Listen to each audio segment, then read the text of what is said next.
తెలియపరుచుకుంటున్నాను. అలాగే యూట్యూబ్ ద్వారా దేవుని మాటలు వీక్షిస్తున్న నా ప్రియ సహోదరి సహోదరులందరికీ ప్రభువు యేసుక్రీస్తు నామములో నా ప్రత్యేకమైన శుభాలు వందనాలు తెలియజేసుకుంటూ ఉన్నాను.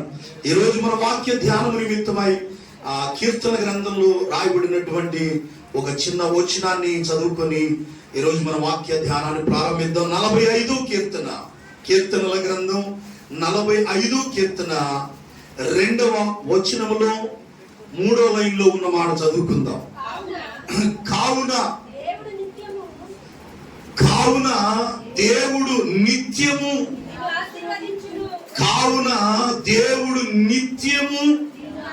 నిన్ను ఆశీర్వదించును. చాలమ్మా, అంతేనా? ఇంకేముందా?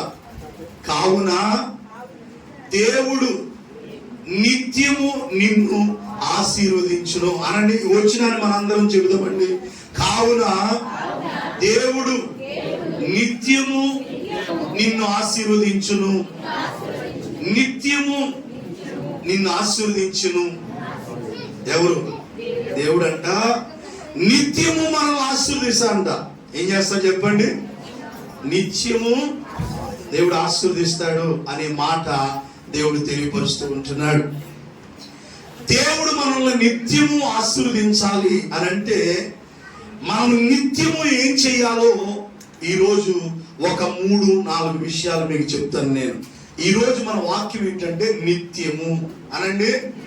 నిత్యము బైబిల్ గ్రంథంలో నిత్యము అనే మాట చాలా సందర్భాల్లో రాయబడి ఉంది. ఒక భక్తుడు పాట కూడా రాశాడు. ఒక సంవత్సరమే కాదు, కొన్ని సంవత్సరాల పాటు ఆ పాట చాలా ఫేమస్ అయింది. అది ఏంటంటే, నిత్యము స్తుతించిన నీ రుణము తీర్చలేను, సమస్తము నీకిచ్చిన నీ త్యాగం మరువలేను. నిత్యము స్తుతించిన నీ రుణము తీర్చలేను, సమస్తము నీకిచ్చిన నీ త్యాగం మరువలేను. రాజా రాజా రాజా రాజాది రాజు నీవు, దేవా దేవా దేవా దేవాది దేవుడవు. రాజా రాజా రాజా రాజాది రాజు నీవు, దేవా దేవా దేవా దేవాది దేవుడవు. నిత్యము స్తుతించిన నీ రుణము తీర్చలేను, సమస్తము నీకిచ్చిన నీ త్యాగం మరువలేను. హల్లెలూయా. నిత్యము స్తుతించిన నీ రుణం తీర్చలేను అన్నాడు. అంటే 365 రోజులు జీవించినంత కాలం దేవుని స్తుతించిన దేవుని యొక్క రుణాన్ని మనం చెప్పండి తీర్చలేమంట. ఈ విధంగా బైబిల్లో మనం చూస్తుంటున్నప్పుడు నిత్యము అనేటువంటి మాట చాలా సందర్భాల్లో ఉపయోగించబడింది. ఆ మాట ఏ సందర్భంలో దేవుడు ఆ మాటను ఉపయోగించాడు? కీర్తనాకారుడైనటువంటి దావీదు మహారాజు అంటున్న మాట, దేవుడు నిత్యము నిన్ను ఆశీర్వదించును అనే మాట అక్కడ కనబడుతుంది. దేవుడు మనల్ని మన కుటుంబాలని నిత్యము ఆశీర్వదించాలి. నిత్యము దేవుని ఆశీర్వాదాన్ని మనం పొందుకోవాలి అని అంటే మనం నిత్యము చేయాల్సిన కొన్ని పనులు ఉన్నాయి. అవి ఏం చేయాలి? అవి కనుక మనం చేస్తే దేవుడిచ్చిన వాగ్దానం ప్రకారంగా దేవుడు నిత్యము మనల్ని ఏం చేస్తాడు చెప్పండి? ఆశీర్వదిస్తాడు. హల్లెలూయా. ఏం చేయాలి మనం? నిత్యము అనే మాట ఒక రోజు, ఒక నెల, ఒక సంవత్సరమో కాదు, మన జీవిత దినాలన్నీ కూడా నిత్యము అనండి.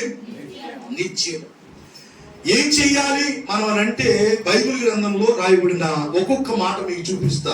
నిత్యము దేవుడు మనల్ని ఆశీర్వదించాలి అని అంటే నిత్యము మనం ఏం చెయ్యాలి అంటే సామెతల గ్రంథం 23వ అధ్యాయం 17వ వచనాన్ని చదువుకుందాం.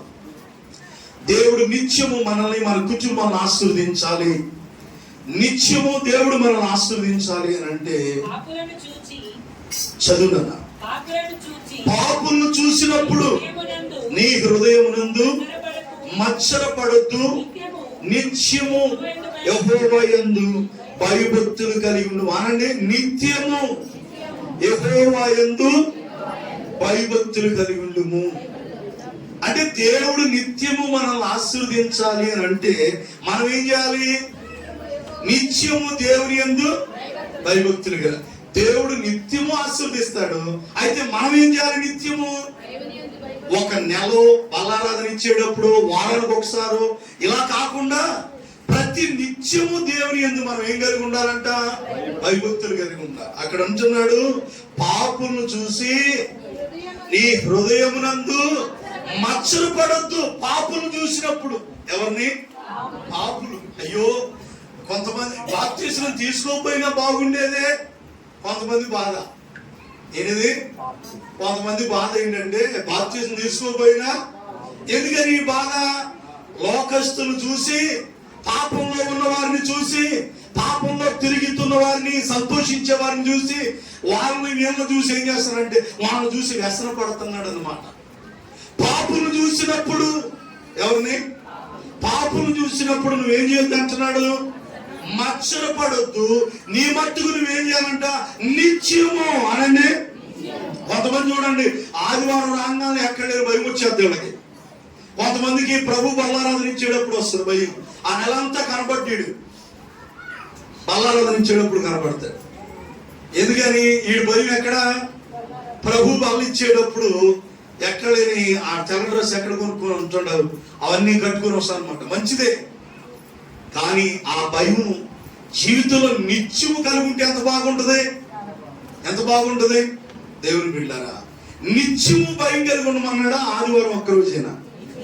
చూడండి, దేవుడు నిత్యము నిన్ను ఆశీర్వదించాలంటే నీవు నేను కలిగి ఉండాల్సిన లక్షణం ఏంటంటే నిత్యము మనందరం దేవుని ఎడలా చెప్పండి ఏం కలిగి ఉండాలా? భయభక్తులు కలిగి ఉండాలి. పాపులను చూసినప్పుడు, లోకంలో ఉన్న వారిని చూసినప్పుడు, లోకంలో కాలాన్ని గడుపుతూ లోకంలో సంతోషించే వారిని చూసినప్పుడు, అయ్యో నేను అప్పుడే బాప్తిసం తీసుకోకపోయినా బాగుండేదే. ఎందుకనంటే లోకస్తులతో నేను కూడా సంతోషించేదాన్ని, లోకంలో ఉన్న వారిని చూసి ఆనందించేవాడిని. దేవుని బిడ్డలారా, వీళ్ళిద్దరు అన్నదమ్ములు మంచి నిర్ణయానికి వచ్చారు. తను గాని తమ్ముడు గాని ఇంకా తనతో పాటు ఇంకొంతమంది పిల్లలు ఉన్నారు. వాళ్ళు తీసుకున్నారు, లోకంలో కలిసిపోయారు. నిజంగా ఈ ఎవరి కాలంలో దేవుని అంగీకరించిన ఎంత గొప్ప ధన్యత అండి. ఎందుకంటే ఇట్లాగా సహోదరులు ఆంధ్రి, యోహాను, ఇలాందరూ సంసోను. మరి రక్షణ పొందడం ఎంత గొప్ప ముఖ్యమో దాన్ని జీవితాంతం నిత్యము దాన్ని కాపాడుకోవాలి. అప్పుడప్పుడు ఇమానుయేలుకి కానీ సాలేముకి కానీ అనిపిస్తూనే ఉంటది, మేము రక్షణ తీసుకోకపోయినా. అనిపించింది ఎప్పుడన్నా? అనిపించినా ఇంకేం చేయలేము మనం. ఇక దాన్ని మనం కాపాడుకోవాలి. దాన్ని మనం ఏం చేయాలా? కాపాడుకోవాలి. ఎందుకంటే ఎవరికి లేని ఆ గొప్ప ధన్యత దేవుడు మనకి ఇచ్చాడు. పిల్లల కోసం తీసుకున్నారు, లేదంటే హృదయపూర్వకంగా తీసుకున్నారు, మొత్తానికి తీసుకున్నారు. ఇక తీసుకున్నాక మళ్ళీ దాన్ని ఇంకా దాన్ని మనం వెనక్కి తిరిగి చూడలేదు. కానీ ఇప్పుడు ఏం చేయాలంటే మన బాధ్యత, మీరే కాదు నన్ను ఇంకా చాలా మంది తీసుకున్నారు, దాన్ని జీవితాంతం ఏం చేయాలా? సొంత రక్షణ భయముతోను వణుకుతోను దాన్ని ఏం చేయాలంటే కొనసాగించాలి. దేవుని స్తోత్రం చెప్పండి గట్టిగా. మీరందరూ నా వైపు చూస్తూ దేవుని మాట్లాడాలా. మనం నిత్యం ఏం కలిగి ఉండాలా? అప్పుడు దేవుడు మనం ఏం చేస్తాడు? నిత్యము ఆశీర్వదిస్తాడు. ఒక రోజు కాదు, నిత్యము ఆశీర్వదిస్తూనే ఉంటాడు. నీవు నిత్యం ఎప్పుడైతే భయం కలిగి ఉంటావో దేవుడు నిత్యము నిన్ను, నీ కుటుంబాన్ని, నీ బిడ్డల్ని నిత్యము ఆశీర్వదిస్తూనే ఉంటాడు. 37వ కీర్తనలో కూడా భక్తుడు చక్కని మాట రాశాడు. అక్కడ దేవుని పిల్లలారా చూడండి, చెడ్డవారు పాపులను చూస్తున్నప్పుడు చాలా సందర్భాల్లో అనుకుంటున్నటువంటి మాటలు, రక్షణ తీసుకోకపోయినా మరి నేను లోకంలో గడిపేదాన్ని అనేటువంటి మాటలు. వాళ్ళు ఎలా ఉంటారు? ఆ చెడ్డవాడు, ఆ పాపుల గురించి వాళ్ళు చూసి నువ్వు వ్యసన పడుతున్నావు, కానీ వాళ్ళ పరిస్థితి ఎలా ఉంటుందో అక్కడ వివరంగా రాయబడి ఉంది. 37వ కీర్తన మొదటి వచ్చిన చదవమ్మా. ఇక్కడ కూడా అదే మాట, చెడ్డవారిని చూసి. అక్కడేమో పాపులు, ఎక్కడెవరు? పాపులు ఎవరు, చెడ్డవారు ఎవరు? ఇంచుమించుగా వాళ్ళు వీళ్ళు ఒకటే. ఎవరు? చెడ్డవారన్నా పాపులైనా. అందుకే కీర్తనాకారుడు మొదటి కీర్తనలు అంటాడు, దుష్టుల ఆలోచన చొప్పున నడువక, పాపుల మార్గమున నిలవక, అపహాసకులు కూర్చుండు చోట నువ్వు కూర్చుండక యెహోవా ధర్మశాస్త్రమును ఆనందించు దివారాత్రములు దేవుని వాక్యాన్ని ధ్యానించువాడు ధన్యుడవుతాడు. హల్లెలూయా. దుష్టులు, పాపులు ఎక్కడ చూసినా, అపవిత్రులు జరుగుతున్నటువంటి రోజుల్లో ప్రస్తుత కాలంలో మనం ఉంటూ ఉండగా ఒక రక్షణ పొందిన నీవు నీ మట్టుకు నీవు ఎవరి మట్టుకు వాళ్ళు నిత్యము భయభక్తులు కలిగి ఉండాలి. ఆదివారం మందిరంలో ఎలా కనబడుతున్నావో, బల్లారాధనించేటప్పుడు ఎంత భయం కలిగి ఉంటున్నావో అదే భయాన్ని జీవితకాలం అంతా నిత్యము నువ్వు కలిగి ఉంటే నీవు నిత్యము దేవుని ఆశీర్వాదం పొందుకుంటావు. ఆదివారం మాత్రం భయం కలిగి ఉంటే మిగిలిన రోజు నీ ఇష్టం వచ్చినట్టు తిరిగావనుకో, ఒక రోజు నువ్వే బాధపడతావు. హల్లెలూయా. ఒక రోజున బాధపడతాం. దేవుని వాక్యం చెప్తుంది, చెడ్డవారిని చూచి నువ్వు వ్యసన పడద్దు, దుష్కార్యాలు చేసే వారిని చూసి మచ్చల పడకము, వారి గడ్డి వలె త్వరగా ఎండిపోతారు. నువ్వు కూడా ఎండిపోవాలనుకుంటే వాళ్ళని చూసి వ్యసన పడు. వాళ్ళు ఎలా ఎండిపోతారంట, ఎలా ఉందో తెలియదు మాట. ఎలా ఉందంటే వారు గడ్డి వలె త్వరగా. ఏంటంట అంటే గడ్డి ముందు ఎలా ఉంటది అంటే పచ్చగా ఉంటది. కాసేపటికి ఏమైంది గొయ్యగానే ఎంత పచ్చగా ఉంటుందో అంత త్వరగా ఆ గడ్డి ఎండిపోతాడు. ఈ చెడ్డవారు కూడా ముందు పచ్చగానే ఉంటారు, తర్వాత ఏమైపోతారంట త్వరగా ఎండిపోతారంట. అలాంటి వాళ్ళని చూసి మనం ఏం చేస్తున్నాం, వ్యసన పడుతున్నాం. అలాంటి వాళ్ళని చూసి మనం ఏం చేస్తున్నాం, మచ్చలు పడుతున్నాం. దేవుని వాక్యం చెబుతుంది, చెడ్డవారిని చూసినప్పుడు మనం వ్యసన పడకూడదు. పాపులు చూసినప్పుడు మన హృదయంలో మచ్చలోనికి చోటు ఇవ్వకూడదు. మనం ఎవరు మన యొక్క పొందనటువంటి విలువైన రక్షణ ప్రభు మనకి ఇచ్చాడు. అది ఎంత గొప్ప భాగ్యం అంటే నిజంగా ఆ రక్షణకి వెలకట్టలేనిది. అమూల్యమైనటువంటి రక్తం చేత దేవుడు మనల్ని కొని పరిశుద్ధపరిచాడు, మనల్ని తన సొత్తుగా చేసుకున్నాడు, తన సొత్తైన ప్రజలుగా దేవుడు మనం మార్చుకున్నాడు. కాబట్టి ఇలా గతించిపోయే చెడ్డవారిని చూసి మనము మత్సరపడొద్దు, వ్యసన పడకూడదు. వారు గడ్డి వలె త్వరగా ఎండిపోవుదురు, పచ్చని కూర వలె. వాళ్ళు ఏమైపోతారంట, వాడిపోతారంట. ఎవరు ఎవరు చెడ్డవారు. కాబట్టి ఎప్పుడు కూడా వాళ్ళని ఏమో చూసి మనం చూసి వ్యసన పడకూడదు. మనం ఎవరిని, నేను ఇంకా కొన్నాళ్ళు రక్షణ తీసుకోకుండా ఉండే బాగుండేది, మా భార్య మాట పడలేక వాళ్ళు చెప్పిన మాట వీళ్ళు చెప్పిన మాట అనవసరంగా రక్షణ తీసుకున్నానని ఎప్పుడు బాధపడవద్దు, వ్యసన పడవద్దు. ఎందుకంటే చెడ్డ వాళ్ళ ఆనందం కొద్దిసేపే, వాళ్ళు త్వరగా ఎండిపోతారు. పచ్చని కూరవని ఏమైపోతారంట, వాడిపోతారు. మనకి శాశ్వత కాలం దేవుడితో ఉండే గొప్ప కృపని దేవుడు, ఆ రక్షణ భాగ్యాన్ని దేవుడు మనకి ఇచ్చాడు. దాన్ని బట్టి మనం ఏం చేయాలా, సంతోషించాలి. అంతేగాని రక్షణ ఎందుకు పొందాను రా బాబు అని బాధపడకూడదు. కొంతమందికి మనకి బాధ అవుతుంది. ఎందుకంటే ఇప్పుడు ఆలయంలో చూసి ఎంజాయ్ చేయాలా, నేను కూడా తిరగాల అని కోరికలు పడుతుంది. మళ్ళా ఏదైతే వద్దనుకున్నారో మళ్ళీ ఇప్పుడు ఏమవుతుందంటే అవి చిగురిస్తున్నాయి అన్నమాట. ఆశలు మళ్ళా చిగురిస్తున్నాయి. దేవుని బిడ్డ, చిగిరిస్తే చిగిరి ఉన్నాడండి, చిగిరించితే అలా నువ్వే నష్టపోతావు. నువ్వు ఏదైతే అలవాట్లయితే వద్దనుకో మానుకున్నావు మళ్ళా చేస్తున్నావు అనుకో, నువ్వే నష్టపోతావు. దేవుడికి ఏం కాదు. జాగ్రత్తగా ఉండాలి మనం. ప్రభు స్తోత్రం చెప్పండి గట్టిగా. ఇక అలాగే చేసుకుంటా పోతే, అది ప్రకటన గ్రంథంలో ఆ మధ్య కూడా మీకు చాలా సార్లు చూపించాను. నేను మారు మనసు పొందటానికి నేను దానికి సమయం ఇచ్చాను. నేను ఏంటది, మారు మనసు పొందటానికి నేను సమయం ఇచ్చి తిని గాని అది మారు మనసు పొందట్లేదు. ప్రకటన గ్రంథం 2:21లో మారు మనసు పొందుటకు నేను దానికి సమయం ఇచ్చాను, కానీ అది తన జారత్వము విడిచిపెట్టి మారు మనసు పొందట్లేదు. ఇంకా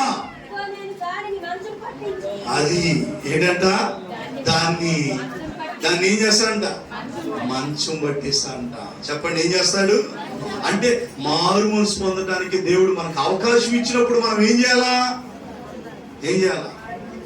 అవకాశాన్ని మనం సద్వినియోగం చేసుకోవాలి. లేదంటే ఏం చేస్తాడంట, తన జారత్వాన్ని విడిచిపెట్టి అది మారు మనసు పొందనున్నది కనుక ఇదిగో నేను దాన్ని మంచం పట్టిస్తాను. నేను కింద అంటాడు,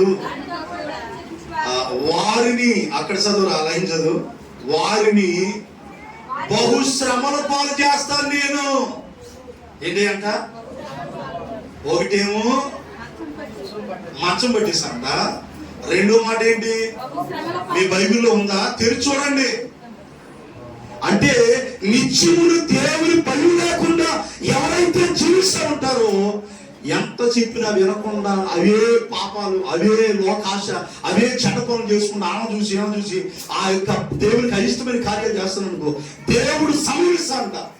ఆ సమయంలో నువ్వు సరి చేసుకొని పశ్చాత్తాపడితే సరే, లేదంటే ఒకటి నొలక మంచం పెట్టిస్తాడు, రెండోది బహుశ్రమలు అంట. కొద్దిగా కాదంట, ఎంత చక్కగా ఉందంటే ఆ మాట. బహుశ్రమల పాలు. ఎందుకు వస్తుంది ఈ శ్రమలు? నీ పాపాలే.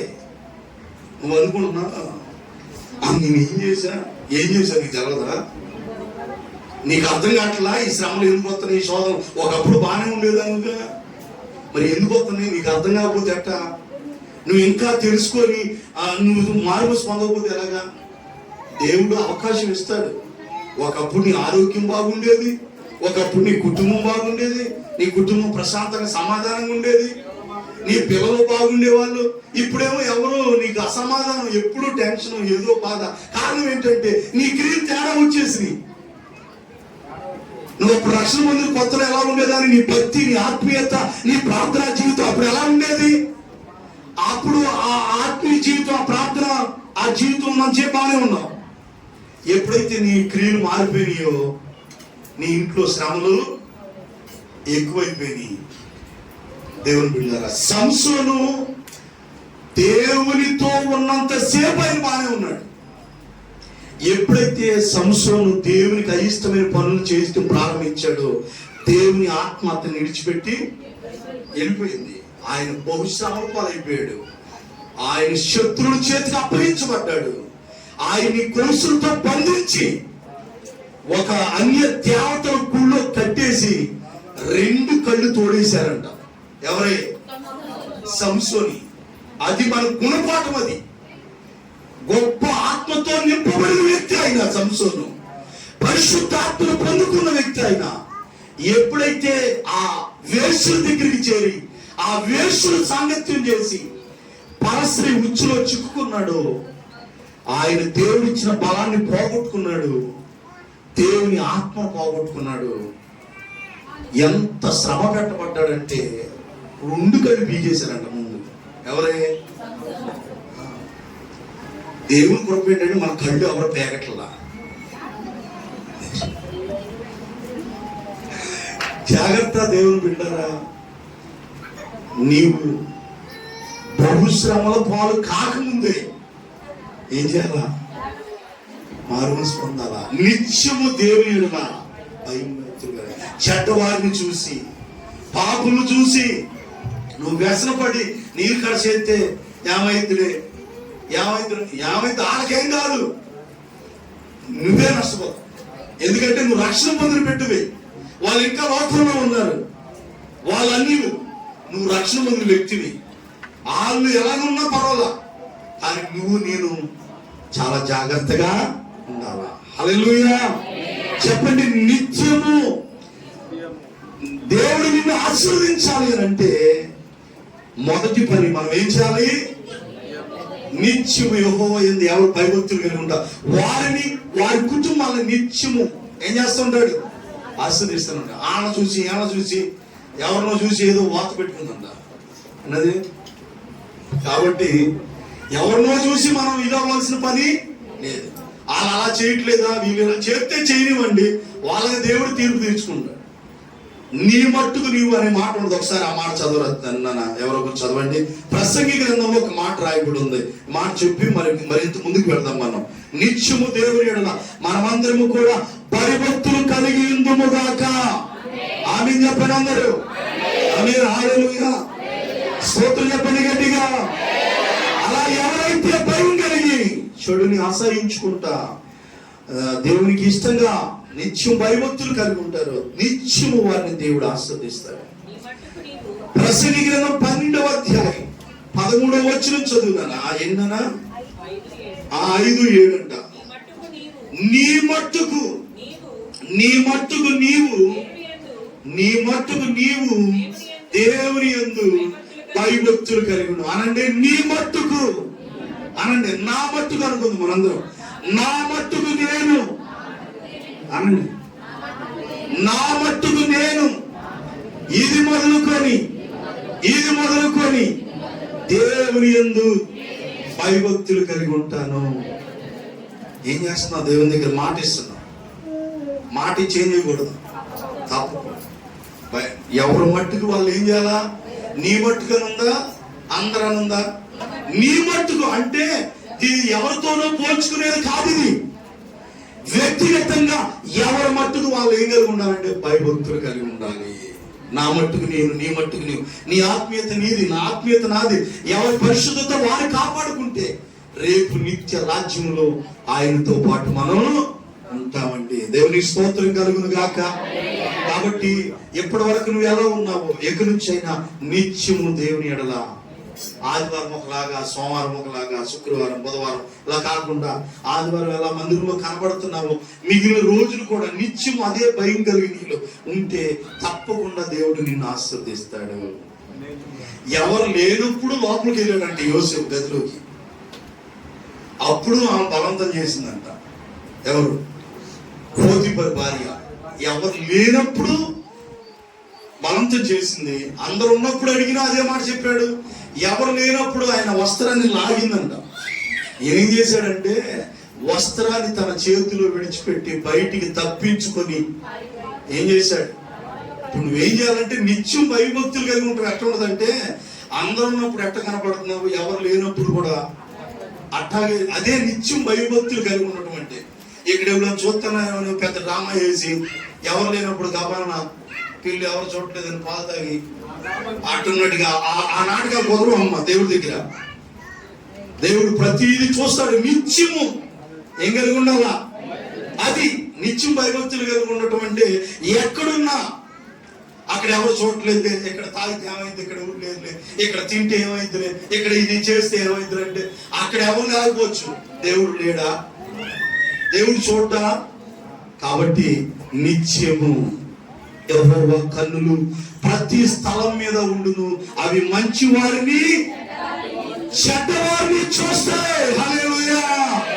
దేవుని కన్నులకు కనబడకుండా ఎవరు తప్పించుకోవటం అసాధ్యం. కాబట్టి తండ్రి నా మట్టుకు నేను నిత్యము ఏం కలిగి ఉంటానంట? భయభక్తులు కలిగి ఉంటానని నువ్వు ఒక తీర్మానం చేసుకో. దేవుడు నిన్ను నిత్యము నీ కుటుంబాన్ని ఆశీర్వదించకపోతే అప్పుడు అడగండి. ఈ రోజు నిత్యం భయం లేకే మన కుటుంబాలు ఇలా కొన్ని శోధనలు పాలవుతూ ఉన్నాయి. రెండో మాట చెప్తాను. నిత్యము మనం ఏం చేయాలి? రెండో మాట. ఒకటి ఏం చెప్పుకున్నాం మనం ఎప్పటిదాకా? నిత్యం అని మాట చెప్పండి. నిత్యము యెహోవా యందు, ఇది మొదటిది. దేవుడిని నిత్యం ఆశీర్వదించాలంటే నిత్యము మనం దేవుని ఎడల భయభక్తులుగా. రెండో మాట లూకా సువార్త 18వ అధ్యాయం 1వ వచనం. ఇంకా మనం నిత్యం ఏం చేయాలి? ఇంకో మాట చెప్తాను. వారు విసుకక నిత్యము ప్రార్థన చేయుచుండవలెను అనుటకు ఆయన వారితో ఈ ఉపమానం చెప్పిన. అనండి, వారు విసుకక అనండి. విసుక్కోకుండా, కసుక్కోకుండా, చిరాకు పడకుండా, ఇంకేమున్నాయి?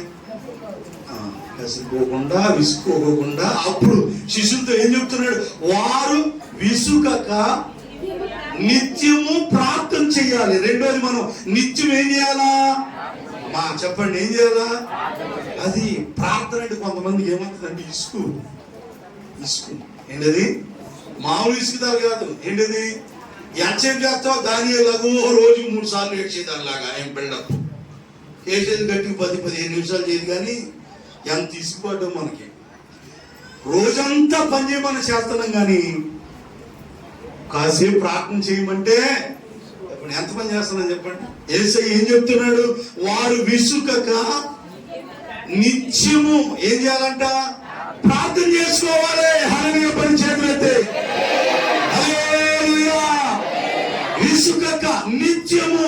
నిత్యము. ఈ సహోదరుడు మన అంకల్, మరి ఏం పేరు పెట్టామో గుర్తులేదు, మన తెల్లగట్లో లేచి అటు ఫోన్ జోబులు వేసుకొని తిరుగుతున్నాడు. అంటే 3ంటికి వస్తున్నాయి కదా పంపులు, ఫోన్ జోబులు వేసుకొని తిరుగుతా ఫోన్లో గ్రూప్లో ఉన్నాడంట. గ్రూపులు అంటే ప్రార్థించే గ్రూపులు ఉన్నాయంట వాట్సాప్లో. వాళ్ళతో లింక్ పెట్టుకొని ఆ గ్రూప్లో ప్రార్థన చేసుకుంటున్నాడు ఆ సహోదరుడు. ఇంకా ఇంకో సహోదరుడు కూడా ఆ గ్రూప్లో కొంతమంది ఉంటున్నారంట. తెల్లవారుజామున ఆ గ్రూప్లో ఏం చేస్తున్నారు? ప్రార్థన చేస్తున్నారు. దేశం కోసం, రాష్ట్రాల కోసం అందరూ గ్రూపులో ప్రార్థన చేస్తున్నారు. అందులో ఈ సభ్యుడు ఒక ఆయన, ఈయన కూడా ఏం చేస్తారంటే ప్రార్థన చేసుకుంటాం దేవుని బిడ్డలారా. ప్రతి నిత్యము కూడా విసుకోకుండా మనం ఏం చేసుకోవాలంటే ఏం చేయాలా? ప్రార్థన చేయాలా. ఎందుకంటే యేసుప్రభు నేర్పించింది అదే.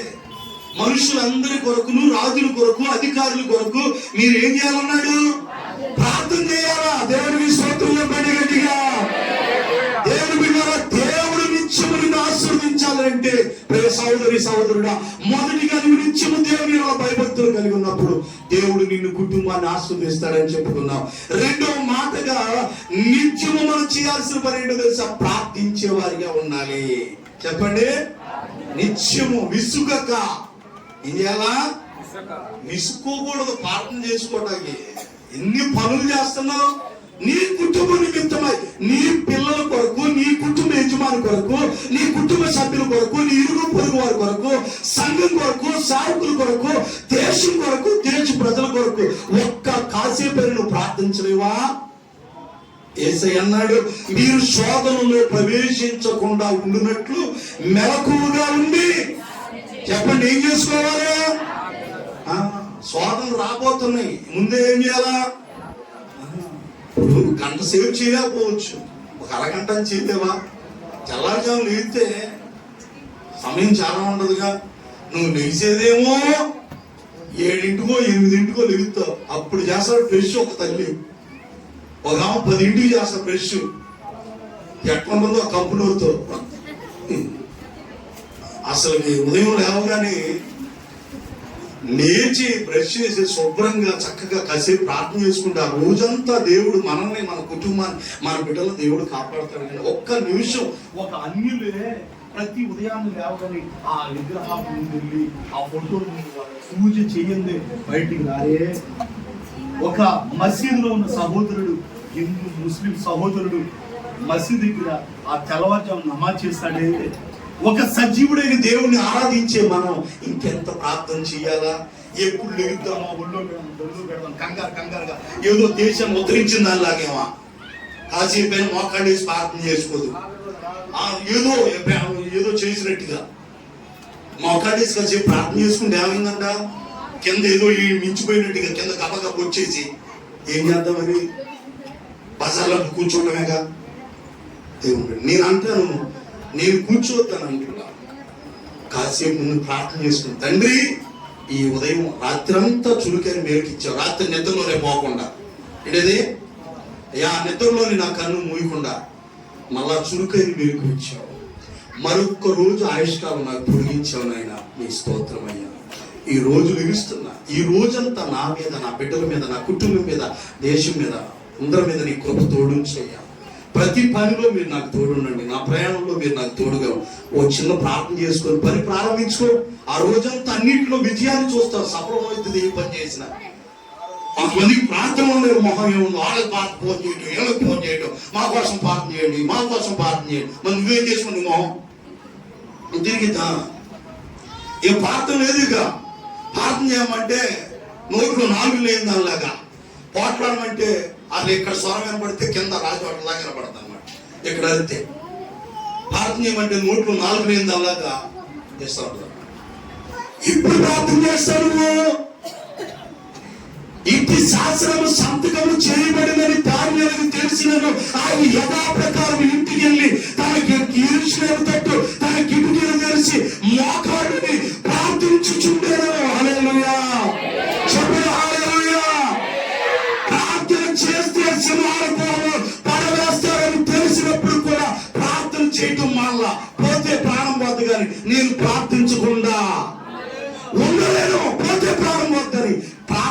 ఒక ఊపిరిగా భావించి ప్రార్థన చేశాడు తన జీవితంలో. నా జీవితాల్లో ఆత్మీయ తండ్రి గారు చనిపోయారు, ఆత్మీయ తల్లి గారు చనిపోయారు. మన బాధ్యత మనం నిత్యము ఏం చేయాలా? ప్రార్థన చేస్తా ఉంటే పరిచయం అలాగా ముందుకు వెళ్తూ ఉంటది. ఎవరి కాళ్ళు తిని మందమోతిలా పడుకున్నారనుకో, నేను ముందుకు సాగలేను, మీరు కూడా ముందుకు సాగలేరు. నిత్యము ప్రార్థన చెయ్యాలా? హల్లెలూయా.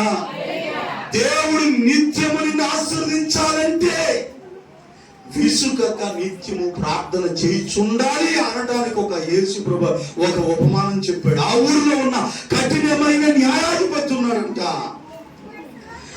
తన దగ్గరకు వచ్చిన విధవరాలు నాకు నా ప్రతివాదికి న్యాయం తీర్చమని అడిగితే అతడు కొంతకాలం ఒప్పుకోలేదని చెప్పేసి అతని దగ్గరికి రావటం మానలేదు, కానీ మాటికి వచ్చి గోజాడిందంట. అంటే నువ్వు కూడా నీ అవసరతల కొరకు, నీ అక్కర్ల కొరకు, నీ సమస్యల కొరకు, నీ శోధనల కొరకు నీవు కూడా ఆ విధవరాలు వలె మాటికి వచ్చి దేవుని గోజాడేదానిగా ఉండాలి. అదే విసుగక ప్రార్థన చేయటం అంటే. అప్పుడు ఆ న్యాయాధిపతి అన్నాడంట, నేను మనుషులకు భయపడకపోయినా దేవుని లెక్క చేయకపోయిన ఈ విధవరాలు వచ్చి మాటికి నన్ను తొందర పెడుతున్నా, గోజాడుతున్నా, కానీ ఆమెకు న్యాయం తీర్చాలని తనలో తాను అనుకున్నాడంట. ఎందువల్ల జరిగింది అని అంటే విసుగు లేకుండా వచ్చి అడిగిందంట ఆయన దగ్గరికి వచ్చి.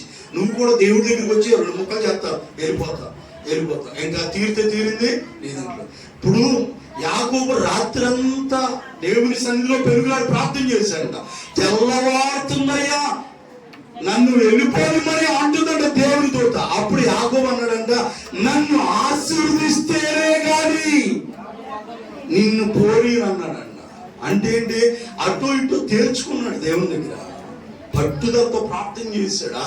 ఆ సమస్యకి జవాబు పొందుకునేదాకా ప్రార్థిస్తూనే ఉన్నాడు. అప్పుడు దేవుని తోత నువ్వు మనుషులతోనూ దేవునితోనూ పోరాడి గెలిచావు గనుక ఇక నుంచి నీ పేరు యాకోబు కాదు, ఇశ్రాయేలు అని ఆశీర్వదిస్తానన్నాడు. హల్లెలూయా.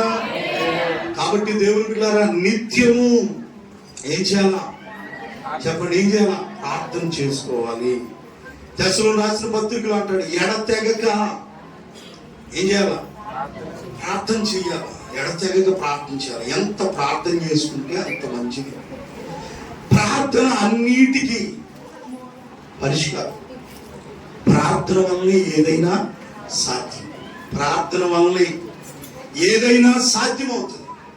ప్రార్థిస్తే విజయం కలుగుతుంది. కాబట్టి దేవుని పిల్లలారా, నిత్యము ప్రార్థన చేసేవారిగా మనం ఉందాం. ఏం చేద్దాం చెప్పండి? ప్రార్థన. ఎందరో ఆదికాండం మొదలుకొని ప్రకటన గ్రంథం వరకు ఎందరో భక్తులు ఏం చేశారు? ప్రార్థనలు చేశారు. యేసు ప్రభు వారు కూడా. మార్క్స్ వార్త నన్ను అనుకుంటుంది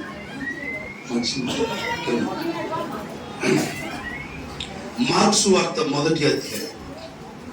ఒకసారి ఆ మాట చూద్దాం.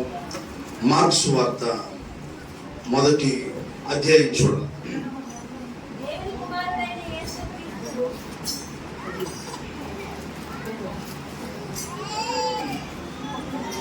మార్క్స్ వార్త 1వ అధ్యాయం 35వ వచనం.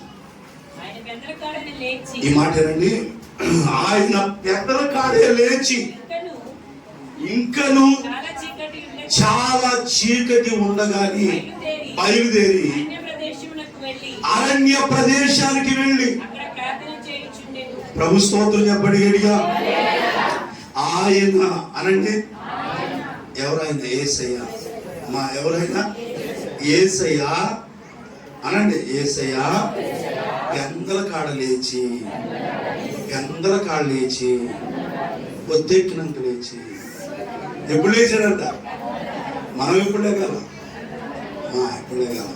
పెందలాలు ఇస్తే ఎన్ని పనులన్నా చేసుకోవచ్చు. పెందలాలు ఇస్తే ఎంతసేపు అయినా ప్రార్థన చేసుకోవచ్చు.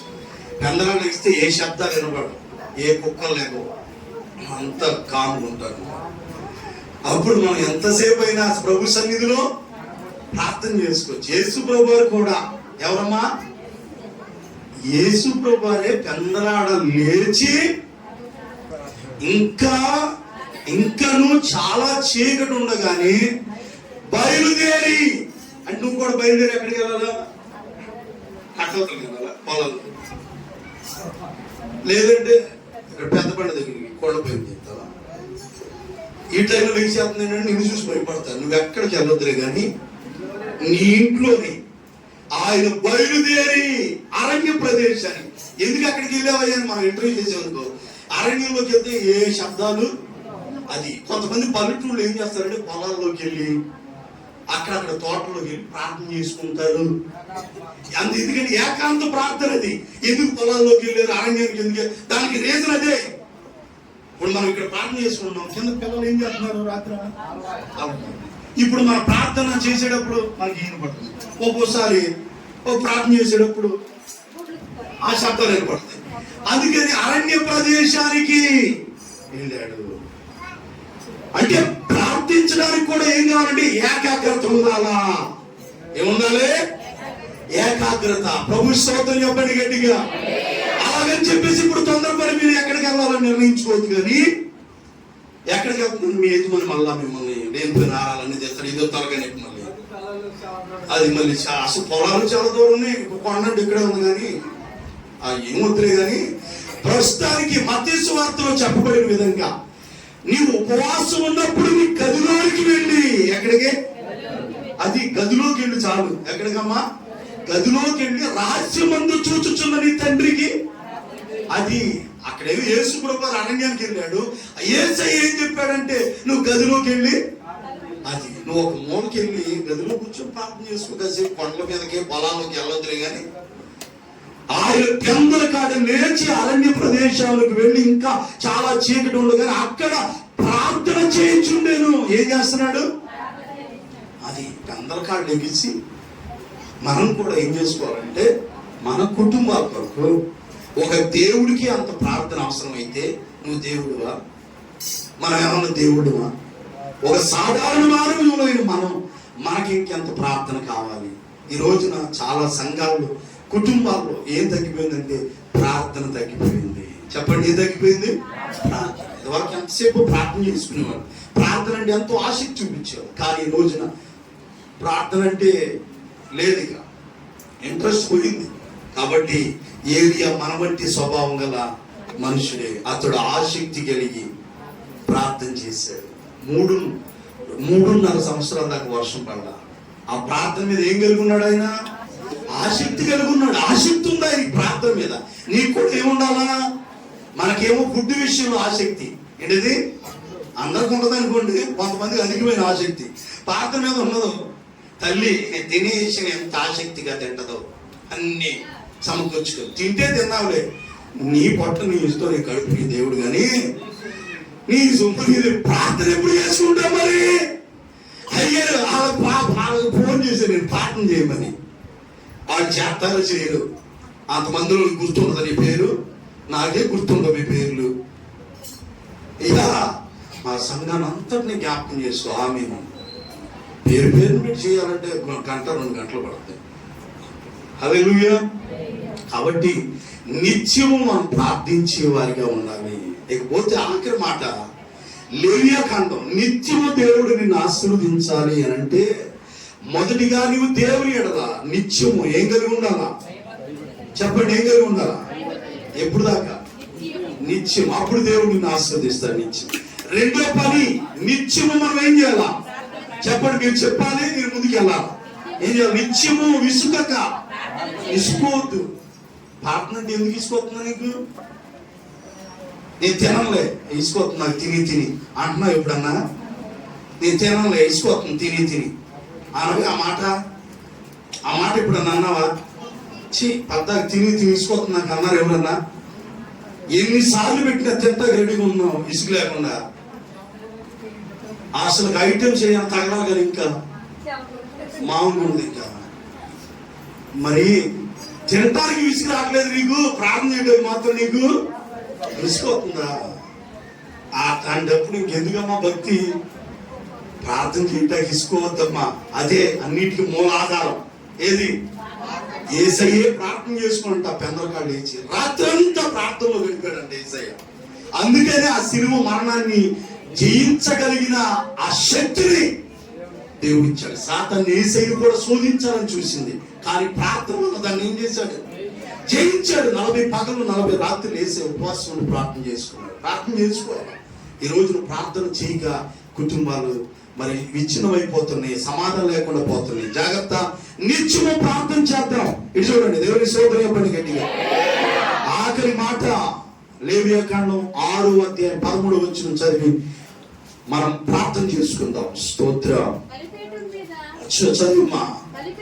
బలిపీఠం మీద అగ్ని నిత్యము మండుచుండవలెను, అది ఆరిపోకూడదు. అలని చెప్పండి గట్టిగా. బలిపీఠం మీద నిత్యము అగ్ని మండాలంట, అది ఆరిపోకూడదు. బలిపీఠం మీద ఎప్పుడు కోపం ఏం చేయాలా? వేస్తానే ఉండాల. అగ్ని ఆరిపోకూడదంట. అగ్ని బలిపీఠం మీద అగ్ని నిత్యము మండుచుండాలా, అది ఆరిపోకూడదు. పెద్దయ్య గారు చచ్చిపోయారు, అమ్మగారు చచ్చిపోయారు, ఇది ఆగిపోయింది. అది ధూపం మంట ఆరిపోకూడదు, వెలుగుతూనే. బలిపీఠం మీద అగ్ని నిత్యం మండుచు ఉండాలి. మండుచు ఉండాలంటే ఏం చేయాలా? ప్రార్థన అనే ధూపం ఆ నూనె పోస్తూ ఉండాలి. అది వెలగాలి, ఒక దీపం వెలగాలంటే దానికి నూనె పోస్తూ ఉండాలి. ఇదివరకు కెరసనాయిలు లైట్లు మనం వెలిగించేవాళ్ళం. అది అందులో ఆ కెరసనాయిలు ఆరిపోతున్నప్పుడల్లా అది గుర్తు తగ్గిపోతూ ఆరిపోతూ ఉండేది, మళ్ళీ పోస్తుండేది, వెలుగుతూ ఉండేది. మనం కూడా బలిపీఠం మీద ఎప్పుడు కూడా ప్రార్థన అనే ధూపం వేస్తానే ఉంటే అది ఆరిపోకుండా మనం చూసే బాధ్యత మన అందరిదే. నిత్యము అగ్ని ఏంటిదంట? బలిపీఠం మీద అగ్ని నిత్యము మండాలి. ఆ పాత నిబంధన కాలంలో ఎప్పుడు కూడా ఏం జరుగుతుండేది? అగ్ని మండుతూనే ఉండేది. యాజకులు ధూపం వేయటానికి వెళ్ళేవారు. ఇప్పుడు ఇక్కడ ఏమీ మండాల్సిన పని లేదు, కానీ ప్రార్థన అనే మంట, అగ్ని, ఆ ధూపం ఇక్కడ వెయ్యాలి. కీర్తన గ్రంథంలో నా ప్రార్థన ధూపం వలెను, నేను చేతులెత్తుట సాయంకాలం నైవేద్యం లాగుంది అన్నాడు. హల్లెలూయా. ఇప్పుడు మనం ఇక్కడ ఏమయ్యారా? ప్రార్థన అనే ధూపం, ఆ అగ్ని మనం మండుచూ ఉండాలి. కాబట్టి ఆ విధంగా నిత్యము ఈ అగ్ని ఆరిపోకుండా చూద్దాం. నిత్యము భయభక్తులు కలిగి ఉందాం. నిత్యము ప్రార్థించే వారిగా, నిత్యము అగ్ని ఆరిపోకుండా మనం చూసుకుందాం. మన కుటుంబాన్ని నిత్యము దేవుడు ఆశీర్దిస్తాడు. అలాంటి కృపా వాక్యం మనందరికీ దేవుడు అనుగ్రహించును గాక. చిన్న ప్రార్థన చేస్తా. తండ్రి, బంగారు పాదాలకి వందనాలు, స్తోత్రములు నాయన. ఇంతవరకు మీరు మాట్లాడిన ప్రతి మాటను బట్టి నీకు స్తోత్రములు నాయన. దేవుడు నిత్యము నిన్ను ఆశీర్వదించును అని కీర్తనకారుడు చెప్తున్నాడు నాయన. నిత్యము నీవు మమ్మల్ని ఆశీర్వదించాలి అని అంటే మేము నిత్యము ఏవి కలిగి ఉండాలో మీరు మాకు నేర్పించారు నాయన. పాపను చూసినప్పుడు నీ హృదయమునందు మచ్చరపడకము, నిత్యము యెహోవా యందు భయభక్తులు కలిగి ఉండమని మాటకు నేర్పించారు నాయన. ఈ దినాల్లో నిత్యము భయముకు లేని వారు చాలా మంది ఉన్నారు ప్రభువా. అయ్యా, ఇక నుంచి నిత్యము నీ ఎడల భయభక్తులు కలిగిన వారిగా ఉండినట్లుగా సహాయము చేయండి ఆయన. రెండవదిగా అయ్యా, వారు విసుకక నిత్యము ప్రార్థన చేయమన్నావు ప్రభువా. నిజమేనాయనా, మేము విసుకక నిత్యము ప్రార్థించే వారిగా ఉండాలి నాయన. నిత్యము ప్రార్థన ధూపం వేయాలా. బలిపీఠం మీద నిత్యము అగ్ని మండాలి, అది ఆరిపోకూడదు అని మీరు చెప్తున్నారయ్యా. నిత్యము నీ బలిపీఠం మీద, నీ ప్రార్థన మందిరంలో అగ్ని ఎప్పుడు మండుతూ ధూపం వేసేవారిగా ప్రార్థనని నూనె, పరిశుద్ధాత్మల నూనె సంపాదించు, అది ఆరిపోకుండా చూసేవారు ఉండటానికి సహాయం చేయి.